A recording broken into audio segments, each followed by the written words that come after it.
মানুষের খিলা মানুষের বালা হাম দেখাইয়া বিভ্রান্ত করতো, নমাজি মানুষের চাইব বালা হাম দেখাই বিভ্রান্ত করতো। আর যারা নমাজি না এরা তো তার মুড়ি হয়ে গেছে, তার কৌশল অবলম্বন করার কোন দরকার আছে? কোন দরকার নাই। তো দেখা যায় আমার বুজুর্গান একদম নমাজি হইলা এরা নমাজের মধ্যে নমাজ পড়ে দিল পাড়া বাইরা যায়, কিন্তু আবার নমাজের মধ্যে আনে। এরা কিন্তু শয়তানের সঙ্গে জিহাদ করতে আসে। রাসূলুল্লাহ ফরমায় এইভাবে যারা নমাজ পড়িব নমাজও তারা দিলটা মারা যাইব, আর আবার দিলটারে ঘুরাইয়া নমাজের মধ্যে আনবো। এই গুরু নমাজিরে আল্লাহ কাল কিয়ামতের দিন মাফ করে দিব। সুবহানাল্লাহ। নমাজ আদায় করে যদি তোমার দিল যদি বাতারে যায় তাহলে তুমি মনের মধ্যে আনিও আমি আল্লাহর সম্মুখে খাড়া হইছি, আমি আল্লাহরে দেখতেছি। আর যদি মনের মধ্যে আয় আমি আল্লাহরে দেখতেছি না, তাহলে তুমি মনের মধ্যে আনিও আমার আল্লাহ আমারে দেখতেছে। সুবহানাল্লাহ। তোমার দিল বাতারে গেছে কি মনের মধ্যে যদি আয় বলে ও দিল এ নফস তুমি আমার আল্লাহর সম্মুখে খাড়া হইছো, তুমি কি কারণে বাতারে গেছো? এটা মনে আনলে জন্তুর বাতু দিলাইব আইব না কোন চাই বলে হে নফস এ দিল তুমি নামাজ পড়িয়া খানুরে রাই দিয়া আমি আল্লাহর সম্মুখে খাড়া, এটা তো আল্লাহ দেখরা। ইকান যদি তোমার মনে আয় নমাজি মানুষের দিল কোন সময় বাতারে রাখতো না। আর নবীজিয়া বৈতরা ও গুরু মানুষ কাল কিয়ামতের দিন নমাজের কারণে মাফ পাইবা। আর সর্বপ্রথম নমাজের হিসাব নেওয়া হইব। আল্লাহ রাসূল ফরমায় আউয়ালু মা ইউহাসাবু বিহিল আবদু ইয়াউমাল কিয়ামাতিস সালাহ। কাল কিয়ামতের দিন নমাজের হিসাব আগে নেওয়া হইব। আর ওলাতি মানছে নমাজের হিসাব দিয়ে আল্লাহর বান্দাকে ছুটিব। সুবহানাল্লাহ। 4 নম্বরে আর একদল নমাজি হইয়া থাকলাম, এরা সর্বদা আল্লাহর বিয়ানো নামাজ পড়ে। এরা সর্বদা কোন সময় নামাজ থাকিয়া বাতারে তার দিয়ে যায় না। এরা হইয়া থাকলা হযরতে আম্বিয়ায়ে কেরাম আলাইহিমুস সালাম। নবী বলে ওরা নামাজ পড়িতা জীবনে তারা নামাজ থাকিয়া দিল কোন সময় শয়তানে বিলাগিলা করতে পারত না, অর্থাৎ তার দিলটা নামাজ থাকি কোন সময় সরাইতে পারত না। আল্লাহ রাসূল বলে নবী বলে ওরা নামাজ পড়িতা কিতাবের মধ্যে রাসূল নবী হলে ওরা লম্বা লম্বা নামাজ পড়িতা। দেখা যায় পাকিয়ে মুড়া মনে করিয়া তাদের নবীগণের মাথার মধ্যে আইয়া বসিয়া রইতা। আমরা তো নামাজে মশার কামড়ে বুঝাই যাই, বুঝবাই নাই মশার কামড়ে বুঝাই যায়, মাছি শরীরে বইলে বুঝবাই যায়। কিন্তু নবী হলে ওরা নামাজ পড়িতা পাকিয়ে মনে করতে গাছের মুড়া নেই কিতানি লড়াচড়া নাই মাথার মধ্যে রাখিব। সুবহানাল্লাহ। আল্লাহ রাসূল একদিন নামাজ পড়িতেছেন, হযরতে আয়েশা সিদ্দিকা রাদিয়াল্লাহু তাআলা আনহা। দেখা যায় হযরতে আয়েশা সিদ্দিকা রাসূলুল্লাহর বিবি। আল্লাহর নবী যে নামাজ পড়িতেছেন লম্বা নামাজ, দেখা যায় নবীজির শরীরের মধ্যে কোনো লড়ছড় নাই, মাথায় লড়ে না, পায়ে লড়ে না, হাতে লড়ে না, কোনো শরীরের অঙ্গে লড়ে না। হযরতে আয়েশা চিন্তার মধ্যে পড়ে গেল যে মুহাম্মদুর রাসূলুল্লাহ এই দুনিয়া থেকে চলিয়া গেল। চিন্তা করি গেল নবীজি মারা গেল না, কিটা কোনো লড়ছড় নাই, শ্রদ্ধার মধ্যে গিয়া পড়ছে। চিন্তার মধ্যে বললাম বলে রাসূলুল্লাহ দুনিয়ার থেকে মনে করে বিদায় নিছেন কি, তাই নামাজের অবস্থায় গিয়া পাওয়ার মধ্যে সামান্য হরকত করতে হযরতে আয়েশা সিদ্দিকা বলতে সুবহানাল্লাহ। পাওয়ার মধ্যে হরকত করার কারণে রাসূলুল্লাহ সামান্য লয়া দিছেন, তাই হযরতে আয়েশা দরিয়া নিছেন রাসূলুল্লাহ জীবিত আছেন। সুবহানাল্লাহ। আমার ঘরের উদ্দেশ্য হইল আমার বুজুর্গ নামাজ পড়িও আল্লাহর দিয়ানে, নামাজ পড়িও, নামাজ পড়িও আল্লাহর সম্পর্কে হারা হইছ, নামাজ পড়িও, নামাজ পড়িও মনে করিও আমার আল্লাহ আমারে দেখতেছেন। এইভাবে যদি নামাজ পড়ো এই নামাজ আল্লাহর দরবারে কবুল হয়ে যাইবে। আর আল্লাহ রাব্বুল আলামিন কুরআন শরীফের মধ্যে ঘোষণা করেন ইন্নাস সালাতা তানহা আনিল ফাহশাই ওয়াল মুনকার। নামাজে মানুষের গুনাহের কাম থেকে বাঁচাই দিতে পারে, নামাজে গুনাহের কাম থেকে মানুষের বাঁচাই দেয়। আর ওয়ালা যিকরুল্লাহি আকবার, নামাজ এটা হলো সবচেয়ে বড় ইবাদত। সুবহানাল্লাহ। দেখো আমার বুজুর্গগণ, যে নামাজি নামাজের সময় অন্য ব্যাপারে মন দেয় না, শুধুমাত্র আল্লাহর সম্মুখে খাড়া হয়েছে, ওখান তার মনে থাকে ইলা নামাজি যেই সময় বনি যাইব, তখন যেই সময় নামাজ ছাড়া যেই সময় কোন গুনার কর্মের দিকে অগ্রসর হইব, তখন সে মনে করবো আমি মদ পান করিয়া আমার আল্লাহ দেখতেছেন, আমি জিনা করিয়া আমার আল্লাহ দেখতেছেন, আমি সুদ খাইয়া আমার আল্লাহ দেখতেছেন, আমি ঘুষ খাইয়া আমার আল্লাহ দেখতেছেন, আমি জুয়া খেলাইয়া আমার আল্লাহ দেখতেছেন, আমি নামাজ পড়িয়া নাইটাও আমার আল্লাহ দেখতেছেন। অর্থাৎ আল্লাহ দেখতেছেন প্রত্যেক কাজটা যদি তোমার নিয়তের মধ্যে থাকে, বন্দায় জীবনে কোন সময় কোন গুনাহ করা সম্ভব হবে না। গতিকে আমার বুজুর্গণ, ওলা নামাজ পড়িবা যাতে যে নামাজে আমরা গুনাহ থেকে বাঁচাই যাইতে পারি। অন্যতে আল্লাহ রাব্বুল আলামিন ফরমান ইন্নাল হাসানাতি ইউযহিবুনাস সাইয়্যাত, নেক আমলে মানুষের গুনাহে মিটাই দেবো। সুবহানাল্লাহ। নামাজ এটা হলে কামল, যাকাত দেওয়া এটা হলে কামল, রোজা রাখা এটা হলে কামল, সদকা করা এটা হলে কামল, ওয়াজ মাহফিলে বসিয়া কোরআন হাদিসের আলোচনা শোনা এটা হলে কামল। এই নেক আমলের মধ্যে যদি বান্দা তাকি যায়, ইন্নাল হাসানাতি ইউযহিবুনাস সাইয়্যাত, আল্লাহ নেক আমলের কারণে আল্লাহ গুনাহে নেকি দিয়া বদলাই দিয়া। সুবহানাল্লাহ। এর কারণে আমার বুজুর্গ, আপনার এই জায়গার মধ্যে ওয়াজ আসল, আল্লাহ রাসূল ফরমায় যত সময় বলবা তোমার আমল নামার মধ্যে নেকি লেখা হইব। আল্লাহ রাসূল ফরমায় যত সময় পর্যন্ত তুমি তার ওয়াজ থাকবা, তোমার তার আমল নামার থাকি গুনাহে মিটানি হইব। যত সময় ওয়াজ থাকবা, তোমার যত মধ্যে গান করা চল, প্রত্যেক মধ্যে গানের কাছে খবর নিয়া ফেরেশতা দিয়ে আল্লাহ সব পৌঁছে গেটা বলবো। সুবহানাল্লাহ। দুরূদ শরীফ পড়ো। আল্লাহুম্মা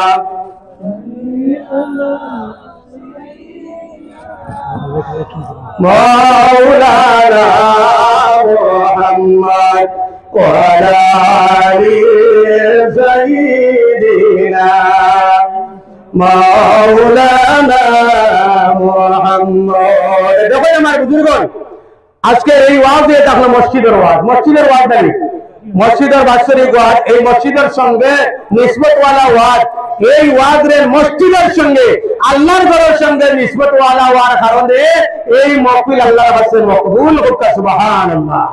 আল্লাহ রাসূল বলে গেছেন যে মাহফিল কয়েকটা কারণে আল্লাহর কাছে কবুল হয়ে যায়। এর মধ্যে একটা হইল মসজিদের সঙ্গে যদি সম্পর্ক থাকে, মাদ্রাসার সঙ্গে যদি সম্পর্ক থাকে, এই মসজিদে যদি দুরূদ শরীফ পড়ার লগে যদি সম্পর্ক থাকে, আল্লাহর জিকিরের সঙ্গে যদি সম্পর্ক থাকে, তাহলে এই মাহফিল আল্লাহর কাছে কবুল হয়ে যায়। সুবহানাল্লাহ। এমন একটা সময়, এই সময় দোয়া করলে আল্লাহ সেই দোয়ারে ফিরাই গেলা। আসরের বেলা আর মাগরিবের আগে মকবুল সময়, এই সময় দোয়া আল্লাহ ঘুরাই দেয়া। মসজিদ কামে এটা হলো আল্লাহর ঘর। আল্লাহ রাসূল ফরমান আল মসজিদু বাইতুল্লাহ, মসজিদ কামে এটা হলো আল্লাহর ঘর। আচ্ছা পঞ্চায়েত, আজকে আমরা ভারতের প্রাইম মিনিস্টার, ভারতের প্রধানমন্ত্রী, ভারতের মুখ্যমন্ত্রী, এইভাবে যত মন্ত্রীরা আছেন তাদের প্রাইভেট ঘর আছে না? এই প্রাইভেট ঘরে সাধারণ মানুষকে ঢুকতে পারবেন? পারবেন? পঞ্চায়েত কে ঢুকতে পারবো? যে প্রাইভেট ঘর বানাইছে তার বাধ্যর যে সে ঢুকতে পারবো, ঠিক না? মামুলি পঞ্চায়েত হইলে তার আলাদা ঘর আছে, সাধারণ মানুষ ঢুকা সম্ভব নয়, সম্ভব নেই পঞ্চায়েত। আবার পঞ্চায়েতের বাধ্যর যে মানুষ এগিয়ে ঢুকতে পারে, ওগুলা মসজিদ দিয়ে থাকলো আল্লাহর ঘর। এখানে আল্লাহর বাধ্যর মানুষ, আল্লাহর নেক বন্দা, আল্লাহর নমাজি বন্দা ছাড়া এখানে কেউ ঢুকতে পারবে না। গতিকে আল্লাহর বাধ্যর মানুষ বন্ধায় আল্লাহর ঘর গিয়া, আল্লাহর বাধ্য মানুষ, আল্লাহর নেক বন্দা হতে হইলে আল্লাহর ঘরে যাইতে লাগবো, আল্লাহর ঘরে সৎকার করতে লাগবো, আল্লাহর ঘরে সাহায্য করতে লাগবো। আমি আল্লাহর কাছে নেক বন্দা বলতাম আর মসজিদে সৎকার করিয়া জন্নতবাসী হইতাম। নবীদের বৈশাখ মসজিদে সৎকার করলে আল্লাহ জন্নত ঘর বানাইয়া রাখেন। কোন ভাই আছেন আল্লাহর ঘর খানে বেশ না 1000 টাকা দেনেওয়ালা? কোন ভাই আছেন? সৎকার আমি দোয়া করতাম ঘরে খুঁজিয়া 1000 টাকা আল্লাহর ঘরে দেনেওয়ালা কোন ভাই আছেন? মাশাআল্লাহ। রবি সাহেবের নাম কিটা? তাহিরউদ্দিন। তাহিরউদ্দিন ভাই 1000 টাকা। নারে তাকবীর। তাহিরউদ্দিন ভাই 1000 টাকা। তাহিরউদ্দিন ভাই 1000 টাকা। ইবাদতে মসজিদ। আল্লাহ রাব্বুল আলামিন আমার এই মুরব্বি সাহেব 1000 টাকা সৎকারে কবুল করুক। মালো আয়তের মধ্যে বরকত দুকা, জিন্দা মুর্দা জামা করে দুকা, মসজিদে বেরিয়া গেল কিয়ামতের দিন বেস্ট আল্লাহ দাদা কা হোক। আল্লাহুম্মা আমিন। আর কোন ভাই আছে 1000 টাকা দেনে ওলা আছে নি? কোন ভাই আছেন কি? 500 টাকা দেনেওয়ালা কোন ভাই আছেন? দোয়া করেন টাকা সব সময় 500 টাকা দেনেওয়ালা কোন ভাই আছেন কি? মাশাআল্লাহ ভাইয়ের নাম কিটা নসিরউদ্দিন ভাই মাশাআল্লাহ নসিরউদ্দিন ভাই 500 টাকা নারে তাকবীর জনাব নসিরউদ্দিন ভাই 500 টাকা জনাব নসিরউদ্দিন ভাই নগদ 500 টাকা সদকা দাতা দন আয় আল্লাহ নসিরউদ্দিন ভাই 500 টাকা তোমার ঘরে সদকা করছেন আল্লাহ তোমার বান্দার সবরে তুমি কবুল ফরমাও মাওলা এর মধ্যে বরকত দিও দিন দাউদ ধারে আল্লাহ তুমি মাফ করিয়া দিও কাল কিয়ামতের দিন তোমার বান্দা তোমার ঘরে সাহায্য করছেন তোমার ঘরের বদলা হিসাবে তুমি জান্নাতের মধ্যে ঘর বানাই দিও আল্লাহুম্মা আমিন আর কোন ভাই আছেন 500 টাকা দিলে ওলা আছেন নি কোন ভাই 100 টাকা 200 টাকা 300 টাকা দেন ওলা আপনি আছেন তাহলে দিলে